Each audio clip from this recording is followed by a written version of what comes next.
If you've ever wondered why you ruin good relationships or can't leave bad ones, you need to understand the 3 insecure attachment styles. They're the hidden landmines in your love life, and you've been stepping on them for years. This compilation walks you through the entire landscape, the secure foundation, the 3 types of insecurity, and the path forward. Consider this your diffusal manual. Most people hear their attachment style and think it's a life sentence. That's the trap. The idea that you're permanently broken is what keeps you stuck. But your brain is way more flexible than you think. You have to manually override the old programming. You do something that feels wrong, like stating a need directly instead of testing your partner, and you do it again. The relief is temporary at first, but the repetition builds a new pathway. Change is possible, but it requires conscious effort, not magic.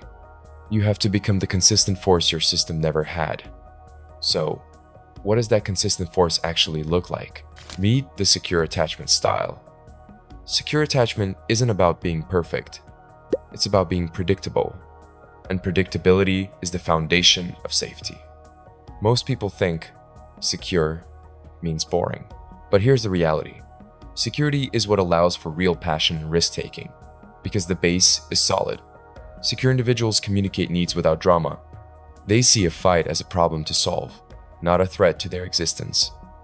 Their internal model is simple. I am worthy of love, and others are generally reliable. They can take responsibility for mistakes, because their self-worth isn't on the line. This consistency is the antidote to the chaos of insecurity. It's not about having no problems. It's about having a functional system to handle them.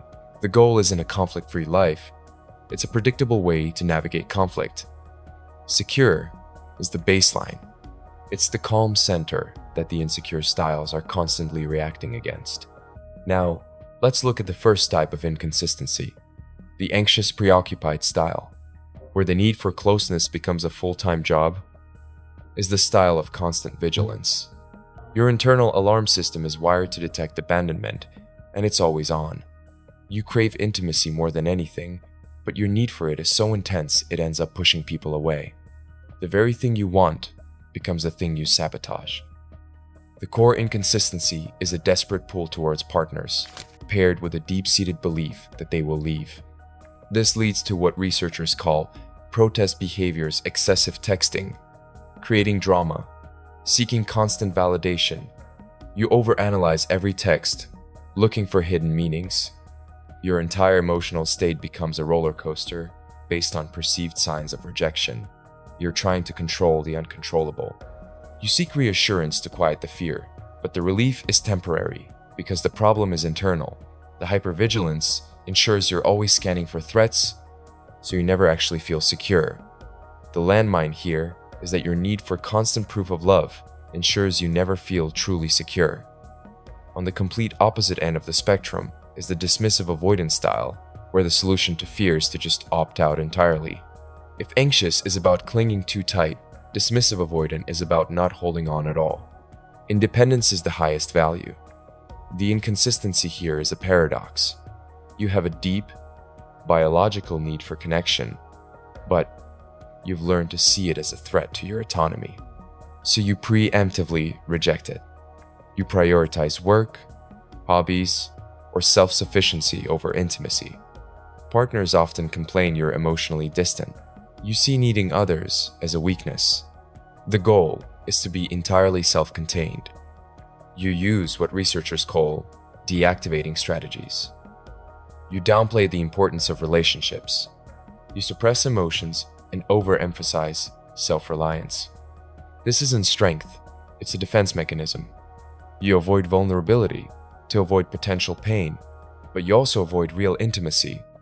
The landmine is that by building walls to keep the bad out, you also lock the good out. You end up alone by design. And then there's the most chaotic style of all, fearful-avoidant, which is like having both the anxious and avoidant scripts running at the same time. This is the internal civil war of attachment. You want closeness so badly it hurts, but the second you get it, you're terrified. You're stuck in a push-pull dynamic with yourself. You might chase a partner intensely, then suddenly feel smothered and push them away. It's confusing for everyone, especially you. The core inconsistency is the ultimate sabotage. You're simultaneously drawn to and repelled by intimacy. This often stems from a history where caregivers were also a source of fear, creating a paradox where safety and threat came from the same person. This style is a high risk factor for staying in toxic or abusive dynamics. The intense highs and lows feel familiar, like passion, because your brain mistakes chaos for connection. The landmine here is the unpredictability. You can't build stability on a foundation of chaos. So, now you know the players. The question is, what do you do with this information?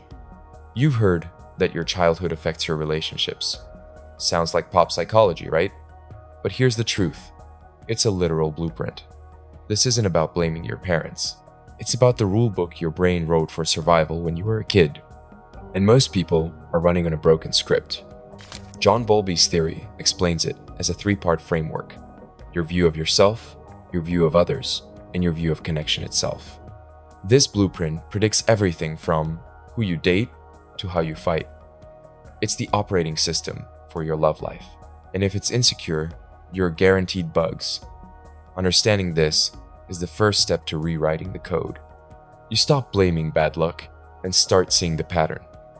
Knowing your attachment style isn't about getting a label. It's about getting a map. You can finally see why you keep ending up in the same dead ends. Without this map, you're just guessing. You think you're picking partners randomly, but you're actually following an invisible script. This awareness gives you the power to interrupt the cycle.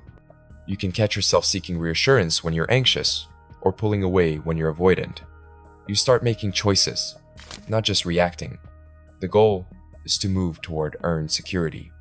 It's about building that consistent internal model for yourself, so you stop looking for someone else to complete you or save you. You become the driver instead of a passenger. You trade reacting for intentional decision-making. That's the blueprint. The choice is yours. The binary is simple. Consistency creates security. Inconsistency guarantees pain. Your attachment style is the engine, and now you know how it works. If you want to go deeper, check the Patreon link below. Your support directly funds this kind of content and gets you access to exclusive breakdowns that dive into the specifics. Let me know in the comments which attachment style resonated most with your own experiences. That feedback helps shape what we cover next. I hope you enjoyed this video.